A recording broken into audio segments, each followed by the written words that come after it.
Sebelum menjadi bagian dari wilayah Kabupaten Kebumen, Ambal dulunya merupakan sebuah kadipaten atau kabupaten yang beribu kota di Desa Ambal Resmi.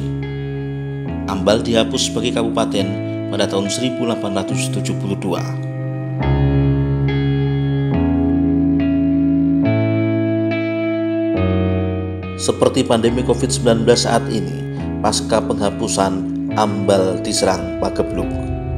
50% penduduk Ambal terjangkit demam tinggi dan 8%-nya meninggal dunia.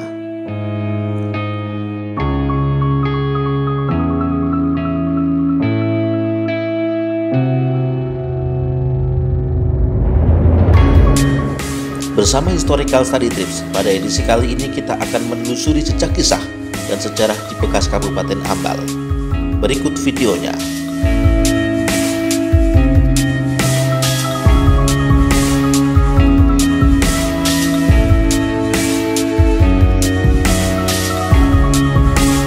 Selain kuliner sate Ambal yang terkenal, ada jejak kisah dan sejarah yang tersimpan di Jalan Kadipaten, Desa Ambal Resmi dan sekitarnya.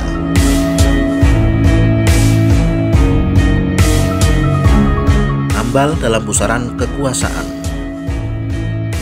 Ambal bukan wilayah yang berdiri sendiri, keberadaannya di bawah otoritas kekuasaan Mataram. Di era Mataram, Ambal masuk wilayah Negaragung. Namun pasca perjanjian Giyanti tahun 1755, di mana Mataram terbagi dua menjadi Kasultanan Yogyakarta dan Kasunanan Surakarta, Ambal menjadi wilayah mancanegara milik Kasunanan. Pasca kekalahan Perang Jawa tahun 1825-1830, wilayah mancanegara milik Kasunanan dan Kesultanan dijadikan wilayah karesidenan oleh pemerintah Hindia Belanda. Ambal masuk dalam wilayah kekuasaan Karesidenan Bagelen dan berstatus sebagai kabupaten. Setelah Perang Jawa berakhir, pemerintah Hindia Belanda mengambil alih wilayah mancanegara. Pada tahun itu pula ditandatangani Perjanjian Klaten pada 27 September 1830 yang menegaskan wilayah dan batas-batas Kesultanan Yogyakarta dan Kasunanan Surakarta. Wilayah Bagelen, di mana Ambal berada yang semula merupakan daerah mancanegara dari Kasultanan Yogyakarta dan Kasunanan Surakarta, kemudian dijadikan daerah karesidenan. Disinilah pemerintahan kolonial Hindia Belanda menempatkan seorang residen dan pembantu-pembantunya untuk mengatur pemerintahan. Sejak saat itu, Bagelen menjadi wilayah karesidenan sampai tanggal 1 Agustus 1901 yang kemudian berubah menjadi Karesidenan Kedu. Purbo-Negoro sebagai Bupati Ambal. Menjelang berakhirnya Perang Jawa, terjadi sejumlah kekacauan dan kerusuhan serta aksi pembegalan yang meresahkan masyarakat wilayah pesisir Ambal hingga Karangbolong, khususnya terhadap aparat kolonial Belanda dan yang berafiliasi dengan pemerintahan kolonial. Nama pemimpin begal dan sejumlah kekacauan ini adalah Puja Gama Wijaya.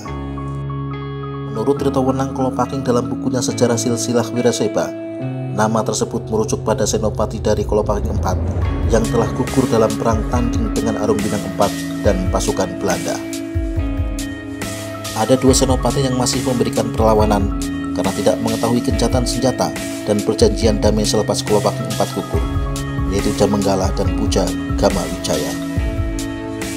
Namun Sugeng Priyadi dalam bukunya Sejarah dan Kebudayaan Kebumen dengan merujuk pada babat Ambal tidak menyebut latar belakang Gama Wijaya sebagai senopati, melainkan hanya berandal yang sangat menakutkan dan terkenal dari Karangbolong ke timur hingga wilayah Kasultanan Yogyakarta.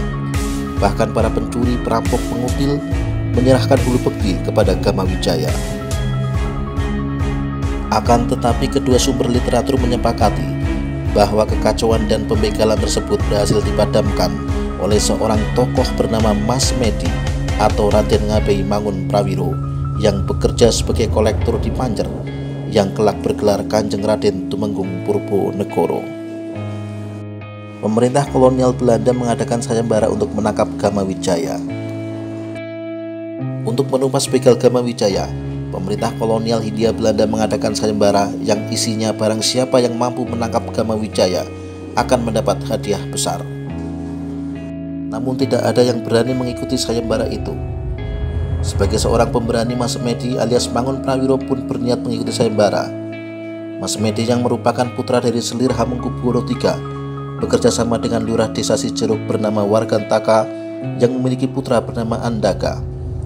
Baik Semedi, Wargantaka, dan Gamawijaya merupakan teman seperguruan dan mengetahui kelemahan Gamawijaya. Bahkan karena Gamawijaya ini mempunyai kekuatan lebih, oleh Mangun Prawiro konon tubuhnya dipotong-potong.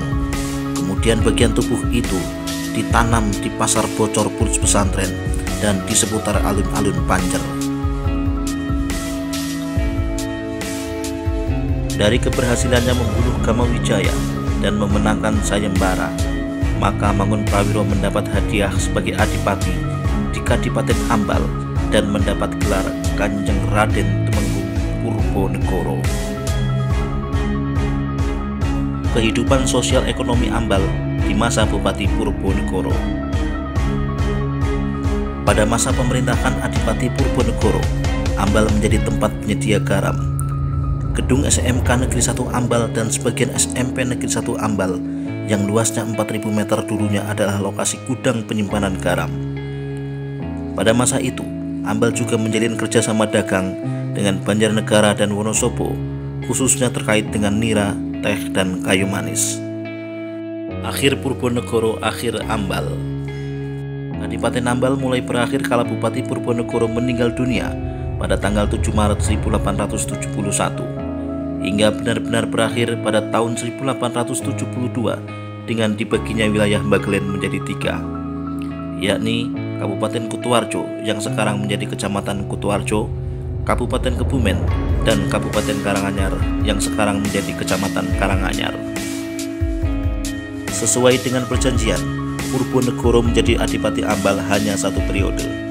Maka setelah masa tugasnya habis, Kadipaten Ambal tidak bisa diturunkan kepada ahli warisnya. Sebelum wafat, Purbanegara sebenarnya telah menyiapkan makam bagi dirinya di Gentan Prembun, namun akhirnya dikebumikan di Desa Benerwetan, Kecamatan Ambal.